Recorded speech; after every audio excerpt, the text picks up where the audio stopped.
Hi teammates, in this video I'm going to model how to break down an RST prompt and turn it into a question that you can answer when you write your essay.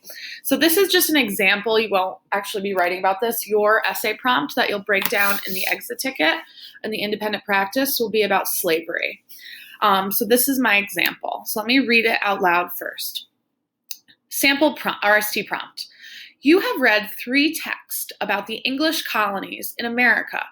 Write an informative essay comparing the economies of the New England, Middle, and Southern colonies. Great. Now, while you watch this video, you should be filling out the 4 steps I take to break down the sample prompt, and then you'll review it after you write down the 4 steps.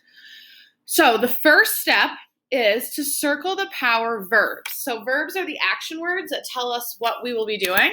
So I see a few verbs. Write is a verb. So I can't really circle it, so I'm just going to highlight it. And then I also see comparing. Comparing is really important because now I know I'm going to be telling about the similarities and differences between the New England, Middle, and Southern colonies. All right, so I've done the first step. I've circled my power verbs, write, and comparing. So I know I'll be comparing in my essay. The second step is I'm going to underline content words or any words or phrases that have to do with social studies at content. So I know economies is something that I can underline. I'm going to talk about the businesses and how they made money in each region of the colonies, New England, Middle, Southern. I'm also going to underline New England, Middle, and Southern because I have to compare these 3 regions.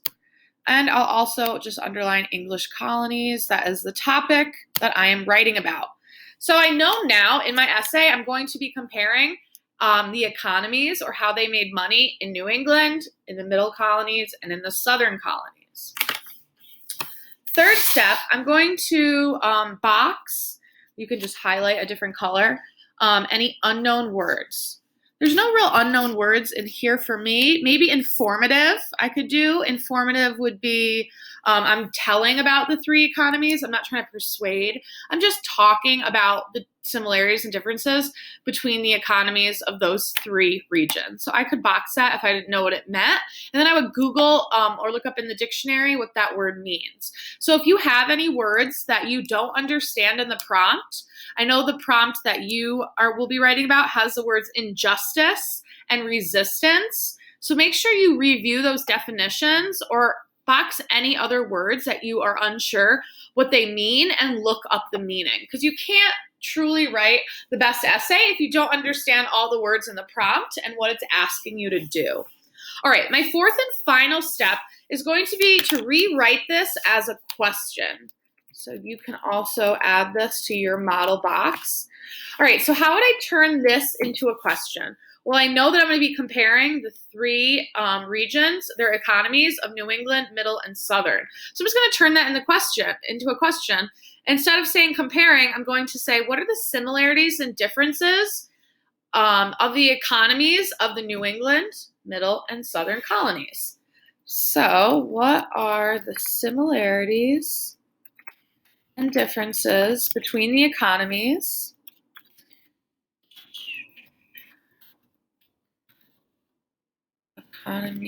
of the New England,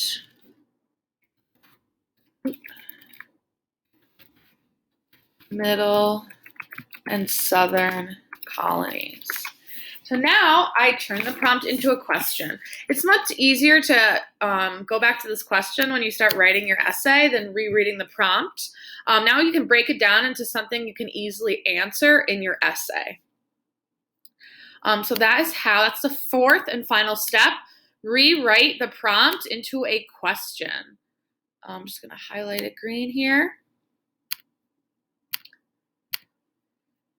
Great, so I followed the 4 steps to break down this prompt into a question. Now your answer to your essay question will be your assertion or your thesis. Thesis is just 2 assertions in 1 sentence. Sorry, my light bulb is flashing. I'm sorry if that was distracting during the video.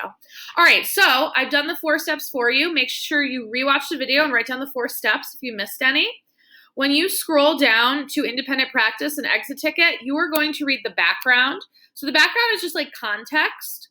And then this is the actual prompt where it says prompt. This is what you will be breaking down as most of your grade for today's class. You have read 3 texts about African American treatment in the American colonies and their resistance towards injustice.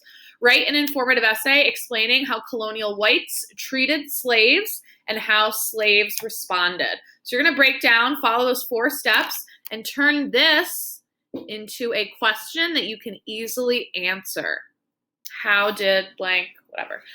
So that's what you'll be doing for your exit ticket. Remember, the background is just background information, but the prompt is what you are actually breaking down, and the 4 steps are down here. I think I broke it into 3 steps. And when you are done breaking down that prompt, you're going to rewatch this video. I'm going to enter the link into your roadmap. We've already watched this video about the Atlantic slave trade in class before. It's a TED Talk. You're going to tell me, when you're taking notes on 2 things, what were the limits placed on slaves, and how did they respond or resist? How did they fight back? Sometimes they would do things passively. Other times they would fight back actively, like actually rebel. So again, you're going to break down this prompt for the rest of class. First, write down the 4 steps I took. Come down here, break down this prompt. This is the essay you'll actually be writing about. Try your best following those 4 steps and turning the prompt into a question. That's your exit ticket grade. And then you're going to rewatch the video. This is source A. The 2 sources you read on Friday will be sources B and C. But rewatch the video about the slave trade. And in this box, tell me the limits placed on slaves and how did they respond or react. Okay, so break down that prompt and watch the video and take notes. That's what you'll be doing for the rest of class. You can always text or email me with questions. My phone number is 303-386-2190. Bye, teammates. Have a great day.